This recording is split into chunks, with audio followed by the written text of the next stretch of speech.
Good evening, everyone, and welcome back to Insights with Nozogele. I'm your host, and we start right here with the latest headlines.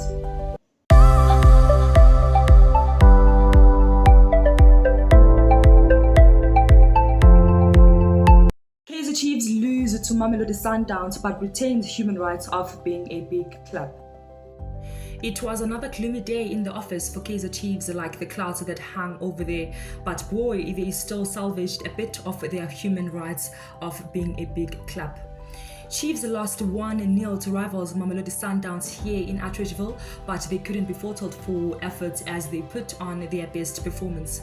Their fans even acknowledged that alright. They remained after the final whistle to sing and applaud them, overshadowing the dominant victorious counterparts. Sure, this was Chiefs' sixth successive loss to Sundowns in the league and second in a row, but they proved many wrong as they put load shedding on what was a 4-goal train. Moreover, this performance meant if Chiefs fan could give Nabi enough time to cook, after a 13-day rest, he could serve them the best dish. But of course, there's no space for those comments in the results column, and Sundowns will take this win as they tightened their grip on top of the log standings.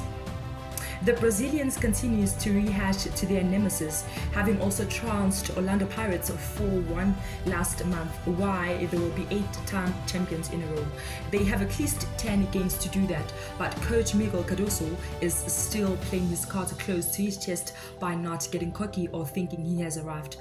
Cardoso is sportsmanship personified, and with all the resources at his disposal, he's nothing like US #1 citizen Trump, who kicked his Ukrainian counterpart when he's already down.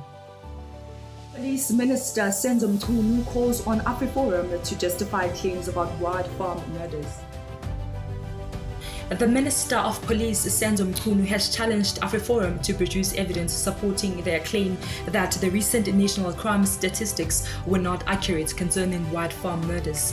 Mchunu released the third quarter crime statistics for 2024-2025 on February 21 and revealed a significant reduction in crime. However, the lobby group questioned the accuracy of the crime statistics due to the South African Police Service's flawed record keeping. AfriForum's chief spokesperson for community safety stated that the organization's neighborhood and farm watches, which address various crimes at the grassroots levels, have not yet observed any significant changes in crime patterns during this period.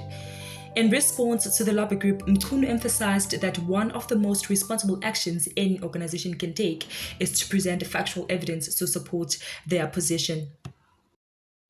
Politicians have turned the South African National Defence Force into a Mickey Mouse force, top general speaks out. Speaking at the funeral of Staff Surgeon Ismail Mulahle held in the Free State over the weekend, Mapaha warned the government that borders were not protected, leaving many vulnerable. He stressed that South Africa was seen a big brother in Africa given its position in the world as a global player and also a leader in Africa in terms of economic and geopolitics. You cannot be a big brother if you're unable to wield a stick that will make people afraid, he said. His comments highlight the difficulties facing the military both at home and abroad at a time when the SANDF is dealing with the terrible loss of 14 soldiers in the Democratic Republic of Congo. Honor, responsibility, and sacrifice are qualities that the late Mulahle embodied throughout his life, and members of the SANDF were strongly urged to uphold them throughout the service. Other slain soldiers' funerals took place at the weekend. Mapa has said that the SANDF was mandated to protect and defend the country, adding that any home will display its character by the level of security it places around it. He urged politicians to take into consideration the importance of equipping the troops with the necessary resources to protect the country. This comes as many complain about the SANDF not being ready to defend the country. Well, there you have it for tonight. Please do not forget to comment, like, and subscribe. This is Insights with Nozogele, where every story counts. Good night.